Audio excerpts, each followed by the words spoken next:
And this time Sunday wins it cleanly back into the hands of Josh Decady. He hands off to Preston Edmead, and we're underway from DC. Edmead gingerly up the right wing, works into the corner off a Plotnikov screen, now drives baseline. Circles under the hoop and gets it back out to the left wing where it's controlled by Cruz Davis. Davis draws the matchup of Chase Lowe, working on him with a couple of crossovers between the legs. Dips and dives his way into the lane, now back up top, Plotnikov, 7 to shoot. German to the wing for Edmead, 5 on the timer. Drives middle of the floor, one-legged floater is short, no good, rebound Lowe.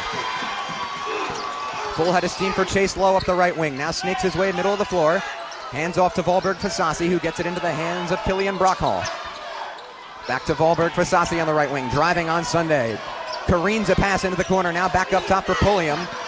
Fakes the 3, now drives on Decady, 10 to shoot. He fades away from the baseline. Front of the rim, no good. A good box out and rebound by Silas Sunday. Good box out by Preston as well there. Minute gone by, no score. Edmead circles it back to the half-court logo. Chase Lowe giving him no room to breathe so far. Edmead all alone at the top of the key. Shot clock is inside 15.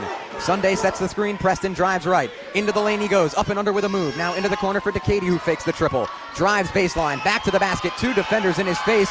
Top of the key. Plotnikov left open for 3. Bullseye. Great driving kick that time by Josh Decady. He's doubled on the baseline, finds the open shooter, and Plotnikov does what he's done all season. Knock down open threes. First blood for the blue and gold. They're up 3-0. About a minute and 40 gone by. Valberg Fasasi top of the key off the handoff from Brockhoff. Fakes on Plotnikov. Now drives downhill. Right-handed layup. Too strong off the glass. No good. Davis has the rebound. Pushing left to right. Into the near side corner. Plotnikov catches, fires, connects.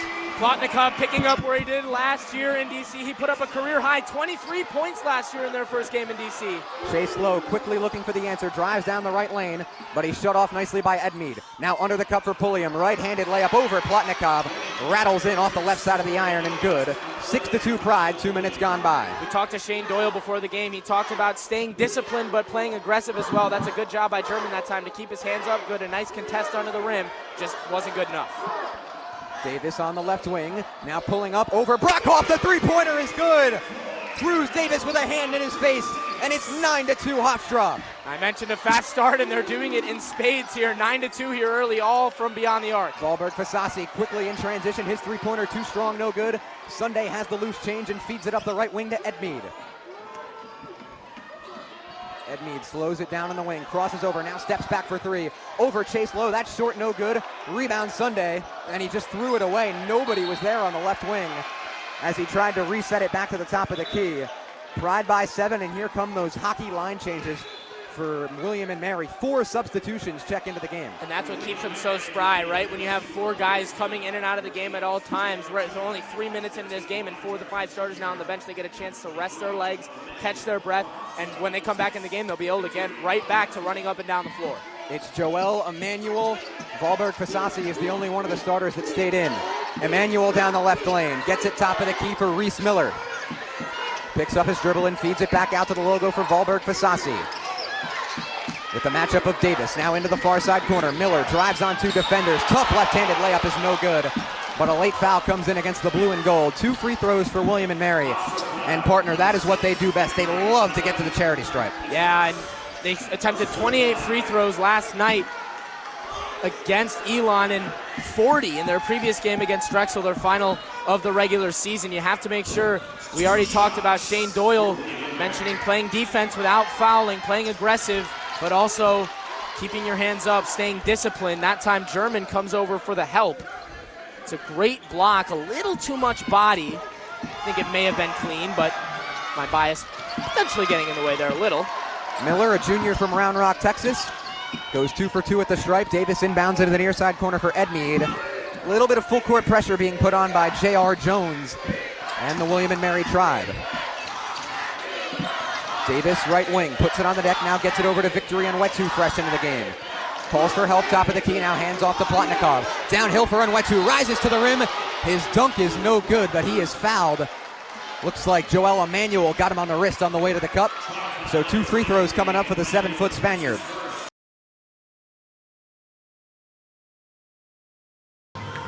Now it's Dennis, who is trying to do everything he can to get back in the hit column. He's had a couple of unlucky bounces in the series.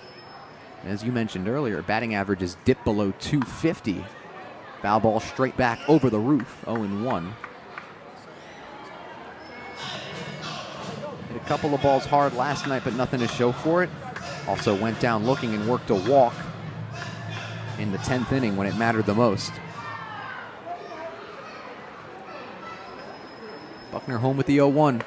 Swing and a miss underneath the heater from Dennis that time, 0-2. Buckner certainly working a little bit quicker than he did in previous innings, wondering if the current state of affairs in the sky has anything to do with it.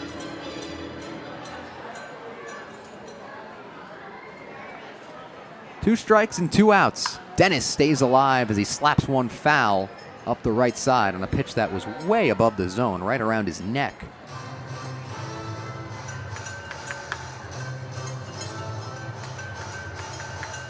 Buckner cranked that one up to 90 miles an hour.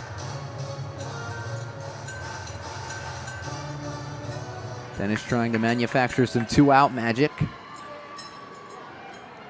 Outfield plays him straight up. Middle infield on the grass. And a breaking ball bounces about 2 feet in front of the plate, 1-2. Dennis would not chase.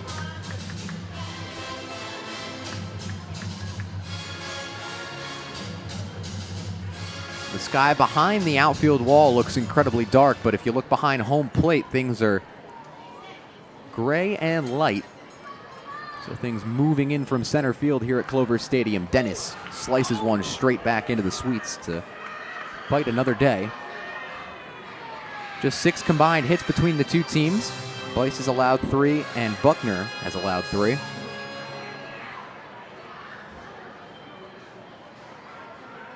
Buckner trying to put away Dennis.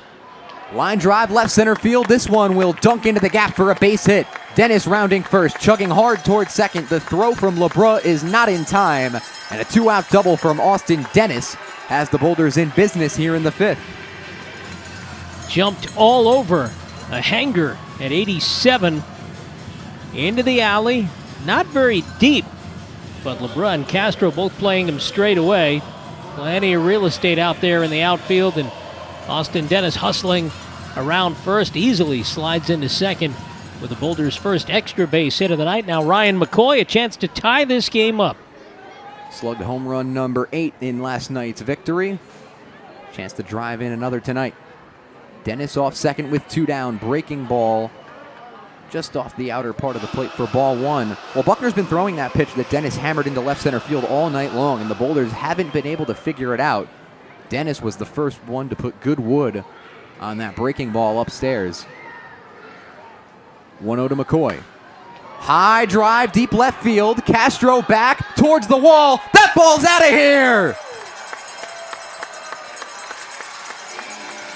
With 1 swing of the bat, we've got a brand new ball game here in New York as Ryan McCoy evens the affair with home run number 9. Another Oppo Taco for Big Mac as he picks up RBIs 19 and 20 on the season. A laser beam came in at 88, went out at 97. They measure it at 356, just over the yellow line, and into the bleachers to tie the score. A wall scraper from Mac has us all even at 3-3. Now it's Alfredo Marte's turn to keep the good times rolling. Fastball down the pipe for strike 1.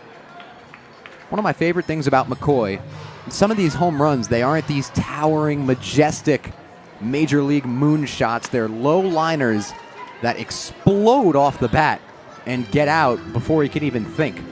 Last night's was very similar. Of course, the one he hit to the right of the 408 a couple of weeks ago was the most impressive of the bunch. Yeah, that was a ball that probably gets out in most major league ballparks to that part of the yard. The one a couple weeks ago, that is. Definitely not the one he just hit. That maybe got over the yellow line by a foot or two. Castro was giving it chase and made a leaping attempt at the wall that could have brought it back. 1-2 on Marte. Breaking ball nowhere close, and it's 2-2.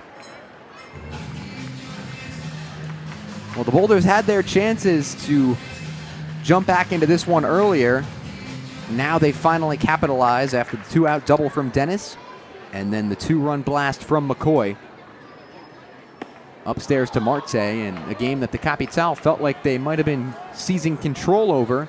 Buckner really looked like he was in a groove. All of a sudden, we're back to square one.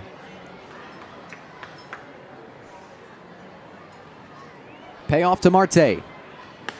Check swing, just on the lower part of the zone. Man, a late call from Dalton James, but he rings up Marte, and he is retired for the third time today. But not before the Boulders put two across the plate, a double from Dennis, and a big fly from Ryan McCoy. We've got a 3-3 ball game as we head to the top of the sixth here on the Boulders Broadcast Network, powered by Orange and Rockland's electric vehicle program. Ladies and gentlemen, welcome back to the MAC. Senior Day is always special, no matter who or where you are, but for German Plotnikov, it perhaps means just a little bit more. His mother, Olga, is in the stands today watching him play here at Hofstra for the first time in his career. She became a viral internet sensation when she came all the way from Belarus to watch him play at the CAA tournament in 2023. Now she's finally here at Hofstra watching her son play. I talked to German a little bit about it this week. He said, "It brings a tear to my eye every time I just think about it. She's the only family I have. And to have her here at Hofstra, seeing me play, seeing New York, seeing everything, it just means the world to me." Guys? Back here at the MAC in a 12-12 game, where it's a pretty special day for the Von Essen family, guys. Emma has a big game against Elon for the Pride today, where it's actually the first game of her Hofstra career here at the MAC where her dad is not in attendance. The reason being, her brother Harrison, who plays for St. Dominic's, is playing in the Long Island Championships just across town. I spoke to Mrs. Von Essen as she was walking out the door. She caught the first quarter of this game, and now she's hopping in the car and speeding across the island to catch the second end of this doubleheader. Guys, Emma Kareem is in double figures for the third straight game, and Coach Danielle Santos Atkinson told us before the game that while her development on the court has been awesome, it's been all about how she's grown as a leader in the locker room. Coach told me that she remembers when Emma first arrived on campus as a freshman from Portugal. She was a shy, timid kid who didn't really branch out and talk to her teammates. Now she's much more assertive, leading the team workouts, being a leader in practice, and it has impacted her game tenfold. Dan? German, you guys came out in the second half absolutely scorching. What changed for you guys coming out of halftime? I mean, we just know that we got to pick up the intensity. I mean, we know we're a great team, and we cannot let the teams, you know what I mean, to keep it tight with us. That's why we went on the run on the second half. It's your senior day. It's your final game here in this building. The best you can, just sum up what it's been like to play here for the last 3 years. Hey, it's been nothing but amazing. You know, for me, a guy from Belarus, a country that probably 80% of America doesn't know about. I went junior college then, got a pleasure to be here at Hofstra, man. It's been nothing but amazing memories, amazing wins, amazing seasons, amazing regular championships, amazing players I met throughout my journey, man. It's been nothing but great. Thank you, Hofstra, for everything, man. German, you had your family and your mom here in the crowd. They were on there. I don't think I saw them sit down the whole game. What did that mean to you, and do you have a message for them? It's been great, man. It's been nothing but a pleasure to have mommy in the house, you know what I mean? We try to do it. I try to do it as much as I can to bring her around. I'm just happy she got to witness this moment, and her, all my friends, all my Russian, Ukrainian, American friends, I treat them all as a family, you know what I mean? I'm just glad they made it. German, thank you. It's been a pleasure.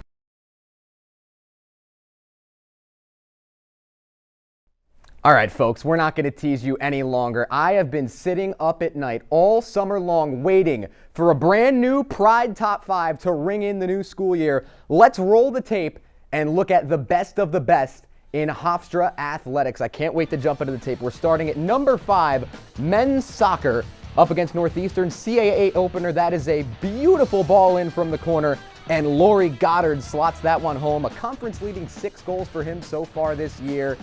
Preseason Player of the Year for a reason. A beautiful finish with the right foot. Let's watch it one more time. Ball comes in from the right corner of the box, and the team captain, calm, cool, and collected as he puts that one over the keeper. The Pride win this one 3-1, and they are 2-0 in conference play so far. Let's keep it with this same team. Season opener against Bucknell. Daniel Burko with the beautiful sprawling header past the keeper to make it 1-0 in favor of the Pride. Alexi Armis with the ball in, and hey, if it wasn't for our good buddy Goddard, this guy be leading the CAA in goals with 4 on the season. Hofstra up in that game 1-0. Now let's look at the ladies. Big game against St. Joseph's in the non-conference. This ball comes in from just in front of the bench, and it's Olivia Pierce who just sneaks behind the defense and slots that one home. Second half, Pride down 1-0 at this point, but trust me, folks, we've got a lot to come from this game. Gabriella Marte with the beautiful ball in. and the finish is there as well. 1-1, but like I said, we're not done between the Pride and the Hawks just yet. Number 2 now in the Pride top 5. Let's talk some field hockey, because this team is off to a 4-2 start, their best since 2014. A big reason why, right there. Lucy Hollister with the sprawling save in the shootout to keep the Pride alive against Ryder. Coming to us all the way from New Zealand, she is just a freshman, and she's got 2 Rookie of the Week honors in this conference. Something tells me if she keeps making saves like that, she's going to rack up a whole lot more. Here we go, number 1. We said we weren't done with this game. 8 seconds left to beat the buzzer. Haley Moshida from nearly an identical spot on the field. The Pride score 2 in the second half to stun St. Joseph's. Once again, just sliding right behind that back line and finishing it off with the header. The Cardiac Pride win that one 2-1. Well, folks, that was a lot of fun. The Pride Top 5 is back. What better way to ring in a new season of Hofstra Athletics? Sports Beat will be right back after this.